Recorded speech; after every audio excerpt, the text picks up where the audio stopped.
Hello everybody, hope you're doing well. Welcome to a special video. We're going to go over AQ raids and look at some things. And look, there's some good news, some questionable news, and some iffy news when it comes to this. And yeah, sorry for the delay of covering it. I was at the pub. We had a lovely pub dinner. In any case, January 8th is when you get to enlist. January 15th is when it starts off. Raid tickets may seem a bit scary to begin with, especially when it says you have to pay 180 raid tickets.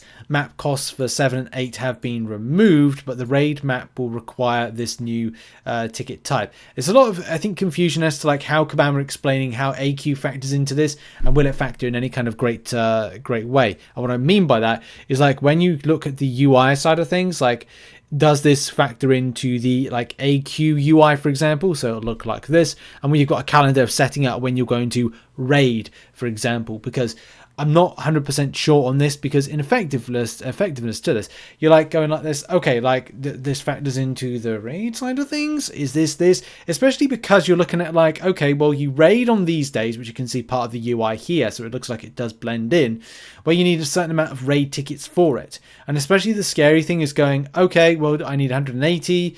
That would theoretically mean that this could be the cost of stuff, 180,000 incursion artifacts. Oh, it could cost me 360k loyalty. Now, at this stage, that seems a bit of a, you know, over dramatization. Potentially, yes, because again, how this is explained is not particularly brilliantly from a Kabam sense. It is and it isn't. Kabam will say it's like explained well, but I don't know. There's some stuff that kind of like doesn't read particularly well. It leads to a bit of confusion.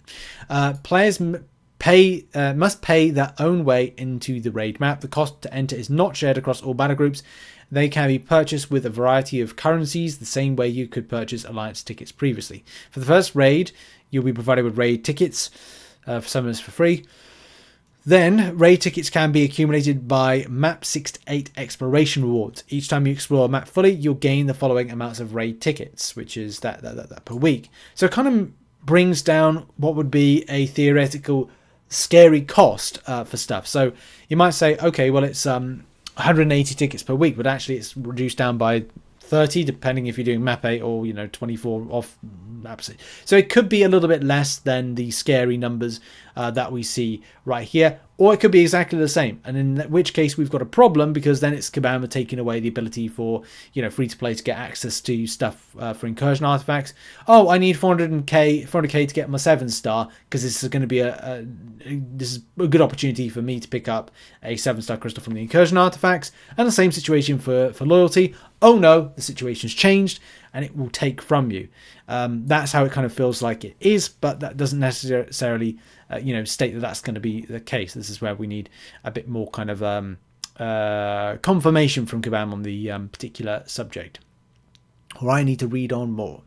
Raid events here. This is a new twist added every 4th week to Alliance Quest, where players can choose to opt in and play against raid bosses, or opt out and play AQ as normal. In order to participate in raid, your Alliance must enlist for the advance of the raid week event starting. You can do this by enlisting for raids on the third week of AQ using the calendar. Raids will speak to a very specific, very dedicated group of summoners, but to make raid events more meaningful for everyone, whether participating on the raid map or playing regular AQ, we're greatly increasing the reward yields for ranked and peak milestones. You'll be gaining much more rewards than usual for the maps you play, even if you don't play on the raid map. More details to rewards providing below in the reward section. Okay, and the tip is take full benefit of increased rewards by moving up onto higher map. Maximize what you gain even further. Makes sense. Yes. There's so much to kind of like take in from this. I think like first on, it will feel like a bit of a mind F, to be honest. But look, we'll have to see. To enlist for raid events, you'll be able to use the calendar feature located on the Alliance quest, and this is more for like Alliance officers and leaders to get their self around. And then you can change things to be like when you raid, which you can see there. You can raid Shadow Legends that. No, you're not doing that. Anyway, that will be how it will look like, you know, and it will be down to a personal choice, especially if you're getting some of these rewards. you may be more inclined to go down the route of forcing yourself and your alliance to get that, because it could be beneficial, should be beneficial, and looks like it is. So that may be what you want to do. There is a complexity to it, and I think this is the case of getting your head around, which is going to be the main thing. Like, I don't want to do a full video in this, kind of like breaking everything down and dissecting it, because here's the thing, like, it could be a case on a weekly basis, you parting with an extreme amount of, as I said, speculative, like, I don't know this 100% to be true, but if this is how it breaks down, then this could be very, very expensive. Yes, you'll get some tickets back from doing the exploration, but it could be very much painful. And it's like, if you use your loyalty and your incursion artifacts for those 7 stars, you may be more inclined to kind of go down the route of spending your glory, so reinvesting it back in, because glory, I think, would be more of a, there's less spicier items in for the glory, especially from a Paragon perspective. Whether or not Valiant will change that, there'll be a new Valiant store, booster for that at a later date. We'll have to see. When it comes to the playing elements of this I think is where things get a little bit more complex and complicated, because there's roles. There's roles to, there's you've got to be tactician, tactician, vanguard, and assault. And this is all about you having certain champions that fit the bill for different things, and your roster's got to be tip-top to take on those things. And because it's a team game with this, you'll need somebody to be your assault option, vanguard, and tactician, respectively, to go up to a certain point, do a fight to then benefit somebody that's going to then go the other side. So it's very much the case. There's a lot of communication, which is not necessarily a good thing, but not necessarily a bad thing. And the map's set up like this, where you'll start right at the bottom there, and then move your way up. And then there's a mini boss. There's a vanguard choice node, assault choice node, treasure choice node, and global buff location.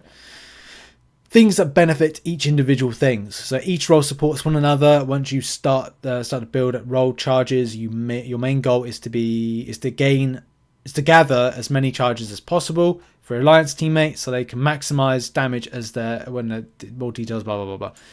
When you enter the map, you'll see choice node containing icons for each role. You'll want to match that role for your chosen champion role of the abilities gained. So yeah, just go down your own path, your own route, and you can see the benefits right here. So unparalleled buffs, null break for tactician, vanguard. There's vanguard ones as well as like boosts, assault boost, roll boost. Like the tactician boost. Sorry. Like, there's different things for different people, like different roles that you come in as. And check out, so go give it a read in the link in the description. Roll charges are your main resource to gain bonus damage and boost your teammates' damage completely. Completing missions in fighting will grant roll charges. So assault will grant charges to vanguard. Vanguard will grant charges to tactician. Tactician will grant to assault. So this is what I said about, like, one will benefit the other, blah blah blah blah blah blah blah, as you move up. Roll force. Whenever you complete a mission, you gain roll force. Gain 1 stack for roll charge on the fight for rolls other than your own, up to 10 each. Make sure to work with your alliance mates to get as many roll charges as you fight to deal some serious damage. Again, more what we said, you just working together. The more of this, you do more damage. Benefits. Raid Fervor is the main resource for completing missions. Each time you complete the required in-fight objectives, you'll gain Raid Fervor. You can increase the amount of fervor gained via roll boosts once you gain enough fervor in your fight to complete the mission, giving you both roll force and roll charges. I do think that for people, if you're looking to do this from an alliance perspective, maybe start off easy and see how it benefits and kind of boost from there. Start at map 6. How are we doing? This is fine. Let's push to map 7. Map 7, looking good. We're a top alliance. We'll go, or maybe they'll go straight in at map 8. I don't know. Like, at the end of the day, it's up to you how you approach this as an alliance. But it's always very important to kind of like test the waters. I think you'll find is the kind of the terminology with that.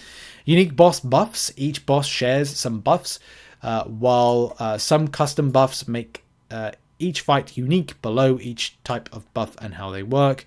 Thanos will call out random game actions of intercept the opponent, block a hit, or dodge hit after. Do you know what? That's fun. That's fun. Gain raid further. As 50 raid further, the mission will be complete and gain a roll charge. Kang, attackers must alternate their combo, ending medium each time done successfully, gain a raid further. Again, fun. Attack must, for Maestro, attackers must punish defenders' heavies or special attacks. That's still fun. Ultron, whenever the attacker hits the defender with a different special attack than the last, gain roll further. Cool. Boss boosts. Shared buffs on raid bosses cannot lose more than 10% of max health in a single fight. When this threshold is hit, they go unstoppable, unblockable, gain... Well, that's not good, is it? Cannot lose more than 10%. If they do... Dangerous, man. Dangerous. That is dangerous. Got to be very careful there.